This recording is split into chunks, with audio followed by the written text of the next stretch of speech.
좋습니다. 오늘 성경 구절이 좀 많아요. 그래서 이쪽 우리 1분단 1분단 1분단이 25절 그리고 여기 2분단이 26절 이렇게 해서 여러분들끼리 번갈아 가면서 읽는 걸로 하겠습니다. 자, 25절 갑니다. 시작.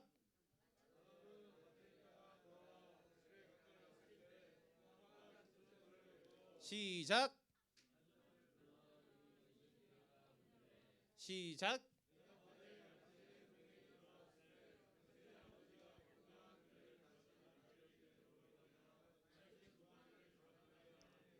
시작.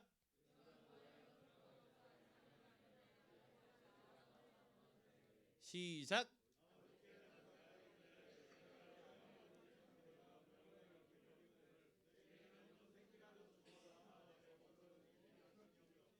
시작.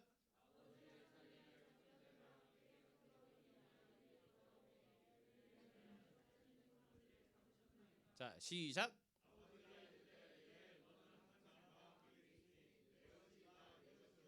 자, 마지막이요. 시작.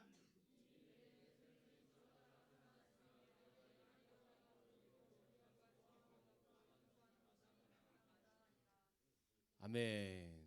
네. 여러분 이렇게 이렇게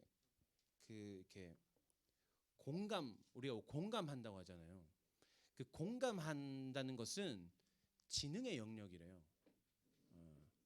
특별히 이제 우리가 성경 봉독을 할 때도 공감을 한다는 것은 다른 사람들과 맞추어서 읽을 수 있다는 그 능력인데 지능이래요. 여러분들의 지능이 높아지기를 원합니다. 좀 이렇게 막 수백 명 있는 것도 아닌데, 그죠? 다음 주에 한 번 더 해보도록 하겠습니다. 이렇게 하니까 좋아요. 강사님 안 힘들고 좋습니다. 네. 자, 오늘 말씀의 내용이 어떤 내용이냐? 오늘 말씀 원래 이야기가 길어요. 이렇게 덩어리가 큰 이야기인데 오늘 말씀의 그 결론 부분을 우리가 읽었습니다. 이것은 탕자의 비유라고 하는 예수님께서 전하신 말씀이에요. 너희 둘은 떨어져 앉아라. 그게 좋겠다. 지금 떨어져 앉아라. 그래요. 여러분 고등학교 2학년 얘들아 알겠지? 자, 어디까지 했지? 탕자의 비유라고 하는 이렇게 알려진 예수님의 어떤 가르침인데 하나님에 대해서 예수님께서 비유를 들어서 이렇게 이야기하신 그 말씀의 내용이에요. 어떤 아버지가 되게 부자였어요. 아버지에게 두 아들이 있었어요. 첫째 아들과 둘째 아들이 있는데 둘째 아들이 어느 날 이렇게 말합니다. 아버지, 어차피 아버지 죽으면 재산 우리한테 나눠줄 거 아닙니까? 그거 나한테 나눠줄 몫을 미리 나눠주세요. 어차피 아빠 죽으면 나한테 줄 재산 그거 나한테 미리 줘봐. 아빠 죽었다 치고 나한테 줘. 이렇게 얘기하는 거예요. 그래서 아버지가 또 마음씨가 좋은 아버지인가 봐요. 그래서 아들이 해달라는 대로 해줍니다. 그래서 아들이 죽으면 물려주게 될 그 재산을 미리 다 물려줘요. 그런데 이 아들이 그 돈을 가지고 어디로 갔을까요? 그 돈을 가지고 라스베가스로 떠납니다. 그래가지고 그 돈을 다 써버려요. 다 허랑방탕하게 흥청망청 다 써버려요. 그 돈을 다 쓰고 나서 어떤 상태에 이르게 되냐면 그 둘째 아들이 이제 밥 먹고 살 돈조차 없어가지고 쥐염 열매를 먹었더라 이렇게 되는데 그 쥐염 열매가 뭐냐면 그 당시에 이제 돼지들이 이제 사료로 먹던 열매였어요. 그러니까 보면은 빨간 열매인데 되게 작은데 먹으면 엄청 맛이 없어요. 그러니까 딱 말 그대로 그냥 풀맛, 그러니까 열매의 맛이다라고 생각되는 게 아니라 그냥 뭔가 내가 나무 껍질을 씹고 있는 듯한 느낌이 들 정도의 그런 열매입니다. 강사님 어떻게 알고 있냐면 강사님 살던 대구에 그 수목원이 있는데 그 수목원에 종교식물원이라는 그 유리온실이 하나 있어요. 거기 들어가면 이제 불교에서 익히 나오는 그런 나무들이나 뭐 아니면 기독교에서 나오는 그 나무들, 뭐 종려나무 뭐 이런 것들이 다 있어요. 거기에 그 쥐엄나무 열매가 있는 거야. 어떻겠어요? 강사님이 네, 아무도 모르게 하나 따먹어 왔어요. 근데 다행히 거기에 있는 그 식물의 원에는 모든 나무에 자라는 열매를 자유롭게 손대도 괜찮은 그런 식물원이에요. 네, 거짓말 아니고 진짜예요. 그 이렇게 여쭤봤어요. 이렇게 하나 따먹어도 되냐? 하니까 알아서 해라. 마음대로 해. 왜 그 일하시는 분들도 이렇게 망고 나무에 망고가 자라니까 따가시더라고요. 그냥 막 자몽 막 따가시고 이렇게 막 챙겨 놓고 뭐 그래. 아무튼 그런 식물원에서 한번 먹어봤는데 더럽게 맛이 없어요. 아무튼간에 그 정도로 이제 비참해진 거예요. 그런 상태에 이르는 이 둘째 아들이 안 되겠다. 내가 이래서는 도무지 살 수가 없다. 그냥 내가 염치를 불구하고 아버지에게 다시 가자. 그래서 아버지를 다시 찾아옵니다. 아버지의 마음이 어떻겠어요? 둘째 아들이 아빠 죽었다 치고 돈 좀 줘. 해줘. 집 나가가지고 다 털어먹고 왔는데 아빠의 마음이 어떻겠어요? 어?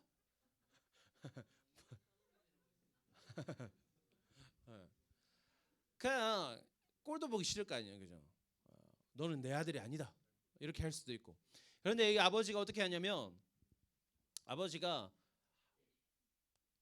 멀리서 다가오는 아들을 보고 달려나가서 포옹해주고 뽀뽀해줍니다. 아들아, 네가 드디어 돌아왔구나. 굉장히 환영해주는 거죠. 그리고 이제 종들에게 알립니다. 자, 우리 아들이 돌아왔으니까 우리가 이제 잔치를 벌리자. 우리 살찐 송아지 한 마리를 잡아라. 우리 소고기 한번 구워 먹자. 이렇게 이제 이야기하는 거예요. 그때 첫째 아들이 형이 그 사실을 보고는 종들이 막 잔치를 준비하고 있으니까 야, 무슨 일이야 해가지고 물어보니까 지금 당신 동생이 지금 돌아왔습니다. 그래서 지금 주인님이 우리한테 지금 살찐 송아지 한 마리 잡으라고 했습니다. 그러니까 형이 열이 받는 거예요. 와, 아버지가 나한테는 송아지 한 마리 잡아준 적도 없는데. 그래서 아버지한테 가서 따집니다. 아버지, 제가 동생은 쟤는 집 나가가지고 아버지 재산 다 털어먹고 왔는데 쟤를 위해서 왜 어떻게 송아지를 잡아주냐? 쫓아내야 되는 거 아닙니까? 아버지, 나는 집에서 아버지 옆을 지키면서 열심히 일했는데 얼마나 열심히 일했는데 나를 위해서는 염소 새끼 한 마리도 잡아주지 않았으면서 어떻게 집 나갔다 돌아온 쟤를 위해서는 송아지를 잡아줄 수 있습니까? 이렇게 지금 따지고 있는 상황인 거예요. 오늘 형의 모습을 보면서 혹시나 우리의 삶과 어떤 우리의 모습과 비슷한 상황은 아닌지, 비슷한 모습은 아닌지는 우리가 돌아보기를 원합니다. 형은 그 살찐 송아지에 집중한 나머지 자기가 미처 바라보지 못했던 것이 있었어요.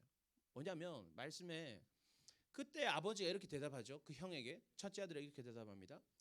아들아, 나의 모든 것이 다 네 것이거늘 네가 왜 그 살찐 송아지 한 마리를 가지고 불평하냐, 이렇게 이야기합니다. 그러니까 아버지의 모든 재산이 다 나의 것인데, 다 나의 것이 되는데 이제, 근데 그 송아지 한 마리에 꽂혀가지고 아버지한테 지금 대들고 있는 거죠. 우리도 일상에서 그럴 때가 있어요. 어떤 한 가지에 꽂히면 그 주변의 것을 보지 못할 때가 있단 말이에요. 뭔가 한 가지에 너무 집중한 나머지 진짜 봐야 할 어떤 그 넓은 그 숲을 보지 못할 때가 있어요. 강사님이 설교하다가도 이렇게 의찬이한테 꽂히면 다른 주변의 사람들이 잘 안 보인단 말이에요. 의찬이가 떠드나 안 떠드나 그게 계속 신경 쓰이고, 이렇게 막 설교하다가도 의찬이가 입을 열고 있는지 닫고 있는지, 마스크를 쓰고 있구나. 아무튼 그럴 때가 있단 말이에요. 우리 삶 속에서도 막 그런 때가 있잖아요. 그런 상황인 거예요. 오늘 우리가 형의 모습을 보면서 우리도 어떤 무언가에 꽂혀서 우리가 진짜 봐야 할 것을 보지 못하고 있지는 않은지 한번 고민해 보도록 합시다. 첫째로, 형은 동생이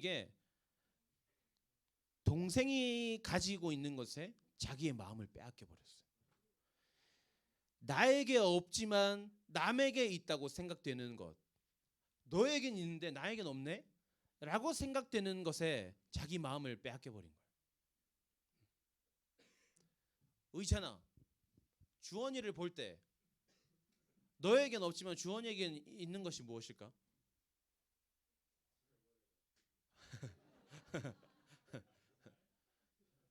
뭘까? 너에게 없지만 잘생김. 내가 아는 김이랑 다른 김인가? 없어 보여. 오케이. 그럴 수도 있으니까. 그럴 수도 있지. 강사님은 그 우리 교회에 이제 교역자들 중에 딱 두 사람이 내가 없는 걸 가지고 있어요. 두 사람이 내가 없는 걸 가지고 있단 말이에요. 그 두 사람이 누구냐면 담임 목사님과 정진공 강도사님. 그 두 사람이 내가 없는 것을 가지고 있어요. 그게 뭐냐면 애플워치. 그 두 분이 애플워치를 가지고 계시거든요. 참고로 강도사님 시계는 당근마켓에서 10,000원 주고 산 카시오 시계입니다. 근데 이게 더 예쁜 것 같긴 해요. 근데 아무튼 내가 애플워치에 한참 꽂혀가지고 강도사님께 물어봤어. 강도사님 애플워치 좋아요? 아니 강도사님이 너무 좋다고. 꼭 사라. 빨리 사라면서. 고민할 시간에 빨리 사는 게 이득이다. 그렇게 말씀하시더라고요. 그래서 또 고민하다가 또 담임 목사님께 또 여쭤봤어요. 목사님 애플워치 좋나요? 그냥 목사님이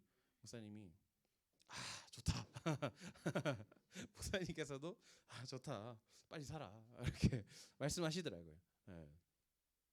그러니까 아무튼 거기에 꽂히기 시작하니까 그 두 사람을 볼 때 손목만 보이는 거야. 담임 목사님 설교하시면 이렇게 설교하실 때 시계가 힐끗힐끗 보여요. 이렇게 그리고 오늘은 흰색 밴드를 차셨네. 오늘은 뭐 밴드를 바꾸셨네. 이렇게 그것만 보이는 거야. 그리고 막 이렇게 교역자 회의하거나 밥 먹을 때도 이렇게 전화가 오면 카톡이 오거나 하면 우리는 휴대폰을 이렇게 보잖아요. 근데 그 두 사람은 휴대폰을 안 봐. 이렇게 이 시계를 바라보는 그 모션 자체가 너무 비참해집니다. 여기까지 하겠습니다. 아무튼간에 그때부터 그 두 사람을 볼 때마다 애플워치 생각밖에 안 나는 거야. 그 어떤 옷을 입었는지 오늘 머리 스타일이 어떤지 그거 다 필요 없고 애플워치만 보이는 거야. 아무튼 이제 그런 시절이 있었어요. 지금 그렇다는 거 아니고 이제 잠깐 그랬었던 적이 있습니다. 그 애플워치에 대해서는 강사님이 한 1년에 한 3번 정도 그렇게 꽂힐 때가 있어요. 한 2년째 지금 계속 되고 있습니다. 하지만 절대 사지 않고 있는 뭐 그런 상황입니다. 아무튼간에 우리 뭔가 집착하면 그러니까 형이 지금 그런 상황인 거예요. 형이 자기는 다 가지고 있어. 나는 사실 그 목사님과 강도사님은 이 아이패드가 없어요. 아이패드는 없어요 또. 근데 그 아이패드가 더 비싸 사실. 그 두 분은 아이패드가 없지만 나는 아이패드를 가졌음에도 불구하고 그분들의 손목에 있는 그 시계를 부러워하고 있는 거야. 꽂혀가지고 나에게 왜 저게 없지? 하나님 왜 저는 애플워치가 없을까요? 집에 가가지고 사모님한테 나만 애플워치가 없어. 그래서 강도사님이랑 목사님이 빨리 사래. 그래서 막 이렇게 그냥 그렇게 얘기하던데 난 잘 모르겠어 이렇게 얘기하는 거죠. 아무튼간에 이제 나에게 가진 것을 바라보지 못하고 이제 나에게 없는 무언가를 자꾸 이제 거기에 꽂혀가지고 지금 집중하고 있는 상황인 거예요, 형이. 강사님이 그 고등학생 시절에도 한창 뭔가에 꽂혔던 적이 있었는데 뭐였냐면 강사 살던 대구에는 이제 그 예고가 이제 몇 개가 있는데 그 중에 한 예술 고등학교가 교복이 되게 특이했어요. 완전 새파란색이었어요. 새파란색. 어떤 색깔이니까 아무튼 그냥 생 파란색 막 네이비 이런 멋진 색깔이 아니고 그냥 진짜 파란색이었어요. 그냥 파란색이었는데 그러니까 대구에 그 교복 입고 돌아다니면 누가 봐도 그냥 그 학생인 거야. 걔네들이 이제 명덕이라고 하는 이제 그 동네에 있었는데 그 동네에 이제 한 번씩 지나가면 항상 그 교복 입은 애들이 막 왔다 갔다 하잖아요. 너무 부러운 거야. 뭐가 부러울까요? 내 생각에는 그때 당시 내 생각에 쟤들은 공부 안 하고 노는 애들이야. 우리 예고 다니는 애들 있잖아요. 그러니까 그때 당시에 생각이 그랬단 말이지. 그때 당시에 쟤네들은 공부 안 하고 자기 하고 싶은 거 하는 애들. 그러니까 자기의 어떤 끼를 살려가지고 자기의 재능을 빨리 찾아가지고 그냥 막 이렇게 일반 고등학교에 갇혀서 공부만 해야 되는 그런 존재가 아니라 자기의 꿈을 마음껏 펼치고 있는 그런 존재. 너무 멋져 보이는 거야. 그래서 너무 부러웠어요. 너무 부러웠어요. 근데 이제 실제적으로 알고 보니까 뭐 그거나 이거나 뭐 힘든 거 똑같더라고. 그걸 비교할 수 없는 상황이라는 걸 알게 됐죠 나중에. 근데 그 당시에는 그게 너무 부러웠어. 그래서 막 나도 와, 그때 한창 강사님 또 이제 교회에서 찬양팀 막 하면서 막 드럼 치고 노래하고 기타 치고 막 이럴 때였으니까 아 내가 뭐든 하나 이렇게 좀 더 열심히 하면 예고 나도 갈 수 있지 않을까. 아 지금이라도 좀 다시 들어갈 수 있지 않을까. 막 이런 생각도 하기도 하고 막 대학교를 예술대학교를 한번 가볼까. 막 그런 생각도 하고 막 오만 그런 잡생각들을 많이 했어요. 그 친구들의 어떤 아픔과 힘듦들을 이해하지 못한 채로 생각도 하지 않고 어떤 그냥 그저 부러우니까 거기 꽂혀가지고 막 그 생각만 하는 거예요. 그냥 우리도 그럴 때가 있다는 거죠. 근데 내 것을 생각하지 못하고 남의 것을 부러워하는 사람의 특징이 뭔지 알아요? 특징이 뭐냐면 한번 따라해 봅시다. 자기 삶에 만족이 없어. 자기 삶에 만족이 없어요. 형이 아버지에게 이렇게 말합니다. 29절 말씀에서 내가 여러 해 동안 아버지를 섬겼는데 아버지께서 염소 새끼라도 나에게 준 적이 있습니까? 이렇게 말합니다. 그런데 이것을 영어 성경으로 보니까 I have been slaving for you 이렇게 돼 있어요. slaving for you. 슬레이브 뭐예요? 슬레이브? 노예, 그죠? 노예. 그러니까 아버지와 아들의 관계가 아니라 그 첫째 아들이 자기 삶을 나는 노예 같은 삶이야라고 생각하고 있었던 거예요. 실제로는 돈이 엄청 많은 어떤 그 성을 가진 정도의 아주 규모 있는 재산을 소유한 아버지의 아들인데 자기 삶을 자기 인생을 그냥 그저 노예의 인생이라고 생각하고 있었던 거지. I'm slaving for you. 내 삶은 노예 같은 삶입니다. 스스로 그렇게 말하고 있는 거예요. 자기 삶에 대한 평가가 그 정도밖에 안 되는 거야. 그러니까 그냥 아버지가 내 동생에게 거저주는 것 같은 나는 열심히 일해서 내 어떤 몫을 받아가고 있는데 아버지가 내 동생에게 거저주는 그 송아지 한 마리가 너무 부러운 거지. 내 인생에 만족이 없으니까 남의 것이 부러워 보이고 집착하게 되는 거예요. 거기 꽂혀가지고 아버지한테 지금 막 대들고 있는 거죠. 그러니까 내 삶에 대해서 감사하지 못하는 사람은 다른 사람을 계속 질투하게 되는 거예요. 다른 사람과 나를 계속 비교하게 되고 내 삶에 대해서 여러분들의 삶은 어떤 것 같아요? 여러분들은 여러분들의 삶에 만족합니까? 여러분들의 삶이 꽤 괜찮은 삶이다. 내 정도 인생이면 나 정도의 인생이면 뭐 나무랄 데가 없다. 부족한 것이 없다. 라고 생각이 되는 인생인가요? 우리는 있잖아요. 강사님이 인스타그램 아이디도 있지만 보는 것을 별로 좋아하진 않아요. 왜냐하면 인스타그램은 어떤 용도로 사람들이 사용하냐면 내 인생의 잘된 점만 자랑하는 용도로 써요. 내가 일주일 내내 라면만 먹고 살다가 한 번 고기를 먹으면 고기 먹는 사진을 찍어서 올려요. 마치 나는 매일 고기를 먹는 사람인 것처럼. 비유를 하자면 그렇다는 거죠. 인스타그램은 아무튼 내 인생의 좋은 점만 자랑하는 공간이에요. 근데 그러다 보면 단점이 뭐냐면 그 인스타그램 통해서 다른 사람들의 그 어떤 좋은 것만 보다 보면 이 사람들은 다 이렇게 잘 사는데 왜 나는 이렇게 되지? 왜 나는 이렇게 못 살지? 상대적인 박탈감에 젖어들게 돼 있어요. 나도 모르게. 그렇게 되는 거죠. 뭔 말인지 알겠지? 그래서 아무튼 인스타그램을 막 즐겨서 이렇게 보진 않습니다만은 내 인생에 대한 감사가 있고 내 인생이 얼마나 가치 있는 인생인지를 깨닫지 못하면 계속 그렇게 살 수밖에 없다는 거죠. 그러니까 강사님의 인생 가운데에 내 삶에 대한 감사치가 극도로 올라갔던 때가 있어요. 언제였냐면 강사님이 말레이시아에 2달 동안 선교를 다녀온 적이 있는데 선교를 가서 그 지역에 있는 그러니까 그 말레이시아 보르네오 섬에 있는 말레이시아인데 본토가 아니고 그곳에는 룽구스족이라는 기독교 종족이 있어요. 기독교 민족이 있어요. 다 이슬람 국가지만 그 민족은 다 이제 기독교인 거예요. 근데 그곳에 있는 아이들이 일반 공립 학교를 들어가면 이슬람 국가니까 이슬람의 어떤 예배 형태와 그 모든 것들을 다 지켜야 되는 거예요. 근데 나는 기독교인이잖아. 난 하나님 믿는 사람인데 이슬람의 어떤 종교적인 행위를 할 수 없잖아. 그래서 얘네들이 학교 기숙사에 들어가는 것을 거부하고 어, 이제 따로 나와서 사는 거예요. 학교는 수업 공부는 해야 되니까 학교는 다니지만 기숙사에 들어가면 막 이슬람 예배 드리고 해야 되니까 이제 나는 기숙사 살지 않겠습니다. 나와 사는 거예요.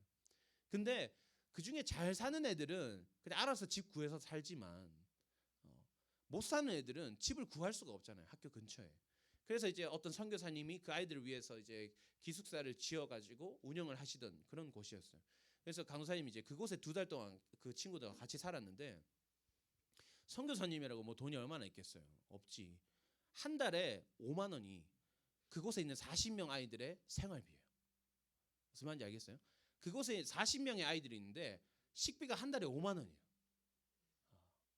그래서 밥을 먹으면 어떻게 밥을 먹냐면 이제 밥을 한 5시 반 이렇게 되면 먹는단 말이에요. 그럼 그 전에 한 4시 반쯤에 파티를 구성합니다. 자, 갈 사람 해서 모여요. 그러면 뭐 하냐면 정글로 들어가요. 정글로 들어가서 풀을 캡니다. 풀을 캐서 와가지고 그거 삶아서 밥이랑 먹어요. 때로는 강에 가서 고기를 잡기도 하고 가끔씩 아주 가끔씩 막 주변 교회들에서 이렇게 막 고기 반찬을 보내주기도 하는데 보내줘봐야 뭐 요만큼 한 사람당 뭐 한 2점 3점 먹으면 다예요. 그런 데 살았던 거죠. 그래서 한 번은 막 밤 한 10시가 돼가지고 걔들은 6시에 밥 먹고 나면 7시부터 예배를 드려요. 7시부터 8시까지 예배를 매일 드리고 8시부터 밤 10시까지는 공부하는 시간이야. 그냥 알아서 그렇게 다 하더라고요. 근데 밤 한 10시가 됐는데 그 식당에서 주방에서 누가 밥을 먹고 있는 거예요. 그때 당시에 이제 고등학교 2학년 남자애였어요. 그 남학생이 밥을 먹고 있는 거예요. 가서 봤어요. 뭐 먹나. 보니까 어떻게 밥을 먹고 있냐면 그냥 밥에다가 소금을 뿌려가지고 퍼먹고 있더라고요. 맛있겠다고? 너는 이번 여름 수련 때 삼시세끼 그렇게 줄게. 어. 밥에다가 소금을 뿌려서 퍼먹고 있더라고요. 반찬이 없으니까. 반찬이 없잖아요. 밥은 저녁에 해먹은 밥이 있는데 반찬이 없으니까 그렇게 먹고 있는 거예요. 그래서 이제 그런 데서 이제 2달을 살았죠. 그래서 강사님 2달 만에 15kg가 빠져가지고 돌아왔었어요 그때. 그래서 이제 공항에 도착했는데 강사님 부모님 강사님 못 알아봤어요. 한 3초 동안 누구지 이렇게 고민하시더라고요. 그렇게 갔다 오니까 한국에 돌아왔는데 한국에 돌아오자마자 강사님이 한 게 뭘까요? 바로 삼겹살 구워 먹었어요. 바로 고기 구워 먹었어요. 근데 딱 그러고 나서 저녁에 교회를 가는데 이 도시의 건물들과 자전거를 타고 갔는데 그때는 내가 타고 있는 이 자전거, 입고 있는 옷, 내가 먹었던 밥, 그 모든 것들이 감사해지는 거예요. 그러니까 우리는 좀 그런 특성이 있어요. 나보다 잘난 사람들과 자꾸 비교하려고 그래. 그러니까 내가 자꾸 없어 보이고 초라해 보이고 막 그런 거예요. 근데 실제로는 이 세상에는 나 정도의 인생을 사는 사람도 그렇게 많이 없다는 거 우리가 알아야 되는 거예요. 우리는 우리의 인생을 어떻게 평가할까요? 평범한 인생이라고 말하잖아요. 근데 누군가는 평범한 인생이 꿈인 사람이 있단 말이에요. 나도 제발 평범하게 살고 싶어. 그 평범한 삶을 꿈꾸면서 살아가는 사람들이 있단 말이에요. 평범하게 우리가 밥 먹는 것처럼 밥 먹고 우리가 자는 것처럼 잠자고 우리가 학교 다니는 것처럼 학교 다니고 싶어서 한 사람들도 너무 많다는 거 우리가 알아야 돼요. 다시 돌아가서 그래서 아버지가 이제 그 첫째 아들에게 네 삶의 가치가 어떤 가치인지를 깨달았으면 좋겠다라는 마음을 가지고 31절에서 이렇게 대답합니다. 31절 말씀 한번 띄워줄래요? 아버지가 이르되 너는 항상 나와 함께 있으니 내 것이 다 네 것이로되. 네, 한글 성경에는 예라고 돼 있는데 영어 성경을 다시 보면 어떻게 돼 있냐면 my son 이렇게 표현돼 있습니다. 아들은 아버지에게 어떻게 말했어요? I've been slaving for you. 나는 당신의 종처럼 사는 사람입니다. 나는 당신의 종입니다. 그 아들은 아버지와 나의 관계를 내가 아버지의 아들로서 아버지의 재산이 많으니까 그냥 내가 그것을 누리는 차원에서 내가 살아가는 것이 아니라 그냥 아버지의 인생을 돌아가게 하는 톱니바퀴로서 내가 그냥 거기에 끼어 맞춰져 있다고 생각했던 거죠. 그런데 아버지가 이제 깨닫게 하는 거예요. 아들아, 너는 나의 종이 아니고 나의 아들이야. 이 모든 것이 다 너의 것이다. 이렇게 말씀하고 계시는 거예요. 나의 정체성, 내 삶의 가치를 깨닫게 하는 거죠. 우리도 마찬가지입니다, 여러분. 우리가 교회를 다니면 오늘도 뭐 우리가 묵상 노트 하자 뭐 이렇게 이야기했는데 우리 교회 다니면 뭔가를 자꾸 해야 될 것만 같은 해야 된다는 어떤 그런 생각에 우리가 휩싸일 때가 있어요. 예배 드리러 와야 되고 예배 드리면 또 찬양 불러야 되고 말씀 들어야 되고 기도해야 되고 밤에 뭐 또 뭐 해야 되고 뭐 할 줄 되면 또 다음 주에 뭐 또 뭐 해야 되고 할 일이 되게 많단 말이에요. 우리가 이걸 해야만 뭔가가 우리에게 좋아지는 것처럼 우리에게 뭔가 도움이 되는 것처럼 그렇게 생각할 때가 있단 말이에요. 그래서 내가 성경을 더 많이 읽으면 더 많이 읽을수록 하나님 나를 더 사랑해 줄 것 같고 내가 예배를 더 열심히 들으면 열심히 들을수록 하나님께서 나에게 은혜를 더 많이 주실 것 같고 그렇게 생각을 한단 말이에요. 그런데 그건 노예 근성이에요. I have been slaving for you 라고 하나님께 우리가 그렇게 대하고 있는 거예요. 우리의 역할은 뭐예요? 우리의 정체성 뭐예요? 우리의 존재는 아들인 거예요. 자녀인 거예요. 자녀. My son. 아들은 뭐예요? 하지 않아도 괜찮아요. 뭘 하지 않아도 괜찮아요. 내가 못해도 괜찮아. 뭘 좀 못해도 부족해도 괜찮아요. 왜? 아들이니까. 아들인데 어쩔 건데 아빠가. 강사의 아들 4살짜리 아들이 뭐 예를 들어서 밥 먹다가 한 번씩 그래요. 밥 먹다가 갑자기 숟가락 툭 튕겨. 그럼 이제 밥이 날아가잖아요. 밥알이 막 흩어진단 말이에요. 열이 받을까 안 받을까? 열 받지. 열 받지만 어떡하겠어요? 어떡하겠어요? 그렇다고 해서 내가 밥 안 줘? 그럴까요? 아니지. 그 다음 숟가락은 더 잘 먹을 수 있도록 내가 떠먹여 준단 말이에요. 흘리지 말고 먹어 하면서 떠먹여 주는 거예요. 그게 아빠인 거예요. 그게 아버지인 거예요. 그게 오늘 예수님께서 이 비유를 통해서 우리에게 가르쳐 주고 싶었던 하나님이 우리의 아버지 되신다는 그 의미인 거예요. 하나님은 너희의 아버지셔. 너희는 하나님의 아들이야. 하나님의 딸이야. 너희는 하나님의 자녀로서 슬레이브가 아니라 자녀로서 너희는 아버지의 것을 누리면 돼. 부족해도 괜찮아.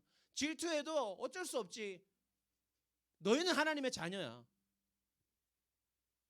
라고 말씀하시는 거예요.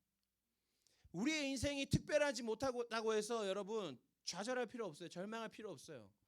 우리의 평범한 인생도 이미 하나님께서 우리에게 베풀어 주신 그 수많은 은혜가 가득 차 있다는 사실을 우리가 깨닫기 원합니다. 이 모든 것이 나의 것인데 살찐 송아지 한 마리 때문에 좌절하고 절망하고 분노에 차오른 이 철저아들을 보면서 우리의 인생도 마치 그와 같지 않은지 우리가 한번 돌아보길 바라요. 혹시 나는 이미 나에게 있는 것들에 감사하지 못한 채로 없는 것을 바라보며 내가 좌절하진 않았는지 우리가 고민했으면 좋겠어요. 그리고 오늘 우리가 특별히 한 가지를 더 기억하기 원합니다. 오늘부터 이제 고난주간이 시작됩니다. 고난주간이 시작돼요. 여러분, 우리가 이곳에서 예배를 드릴 수 있는 것, 우리가 기도함으로써 우리의 기도가 하나님께 들려진다는 것, 그리고 특별히 또 뭐예요? 우리가 오늘 말씀 가운데 My son 하시는 그 하나님이 우리의 아버지 되신다는 것, 여러분, 그 모든 것들은 여러분 거저 주어진 것이 아니에요. 그냥 하나님께서 그렇게 하신 것이 아니에요, 여러분. 예수님의 피값으로 말미암아 이루어진 아주 소중한 가치를 가진 것이라는 것을 여러분들이 꼭 기억했으면 좋겠어요. 우리가 이곳에 예배를 드리는 것, 하나님의 아들이라 칭함을 받는 것, 하나님께서 그러니까 우리와 하나님과의 관계만을 생각하면 하나님께서 우리에게 거저 주신 선물입니다. 그렇지만 그것이 공짜로 이루어지진 않았다는 것을 우리가 기억해야 돼요. 예수님께서 그 십자가의 피를 흘리심으로써 그 모든 값이 치러졌다는 거예요. 그것을 기억해야 돼요. 우리가 이곳에서 예배하는 것 결코 그냥 이루어지는 것이 아닙니다. 주님의 그 십자가 보혈이 있었기 때문에, 그것이 있었기 때문에 우리가 지금 이 예배를 누릴 수가 있는 거예요. 지금 이 말씀을 들으면서도 하나님이 나에게 너는 나의 아들이라 하시는구나, 그러니 나의 것을 누리라 하시는구나, 우리가 그렇게 생각할 수 있는 것도 예수님의 그 십자가가 있었기 때문에 우리가 누릴 수 있다는 거예요. 당연한 것이 아니라는 거예요. 우리가 예배하고 기도하고 찬양하고 하는 이 모든 것들이 결코 당연한 것이 아니라는 것을 우리가 기억하길 바랍니다. 여러분, 덥죠? 덥죠? 더운데 어떡하겠어요? 더운데 나도 더워 죽겠어 지금. 자, 여러분 한번 따라해봅시다. 이제 끝났습니다. 따라합시다. 오늘 이 예배는 공짜가 아니다. 반드시 기억하세요, 여러분.